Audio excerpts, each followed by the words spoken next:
8:34. The Radio Wammo Breakfast. Kiwi. All right.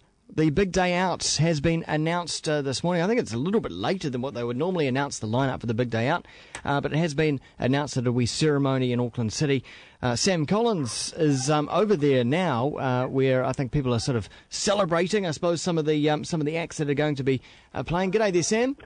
It's a little bit late, but so early. I don't know why they have these things at bloody this time of the morning. Yeah, well, to get the media all juiced up for the day.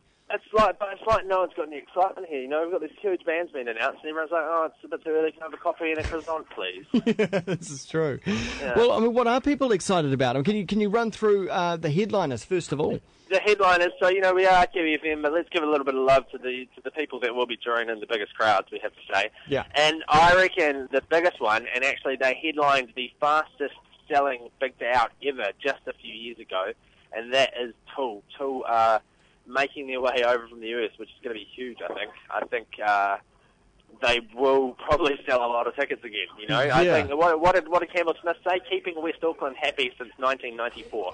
Totally. And Tool they could sell out the Mount Smart Stadium all by themselves. Exactly. From my broken days back in Hamilton, I seem to remember something about Tool selling more product in New Zealand than any place per head of capita. So New Zealand has a love affinity with Tool. Yeah.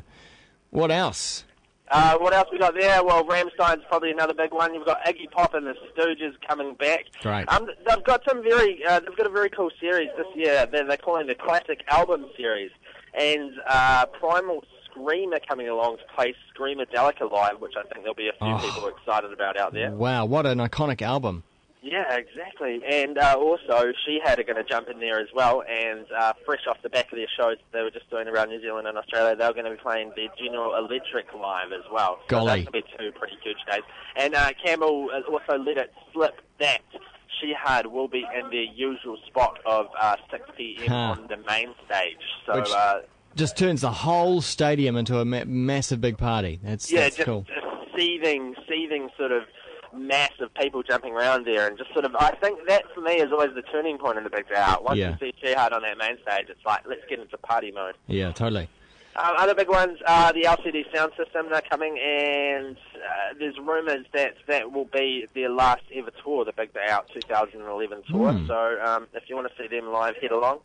And also, who else we got for internationals? Wolf Mother, the Black Keys, Deftones were huge, Grinderman. So it's going to be a big lineup in terms of internationals. And then there's the big ones, which, of course, Kiwi FM care about.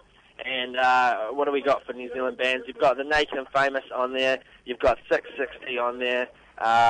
She Had, of course, playing the General Electric live. Die, Bulletproof, current darlings of the music scene, Street Chant. So it's going to be a huge day. And, of course, the date is going to be the 21st, just in case you didn't catch that earlier on. So it's the 21st of January. Great. So that's it's sort of at the later end of the scale for big day outs in January as well, for starting it all off. Yeah, it's going to be bloody huge. That's what it's going to be. It certainly is. Thanks very much, Sam Collins, for joining us from the Big Day Out announcements. Sweet as. I'll see you back in the office. All right, Sil. Here we go. I suppose I should play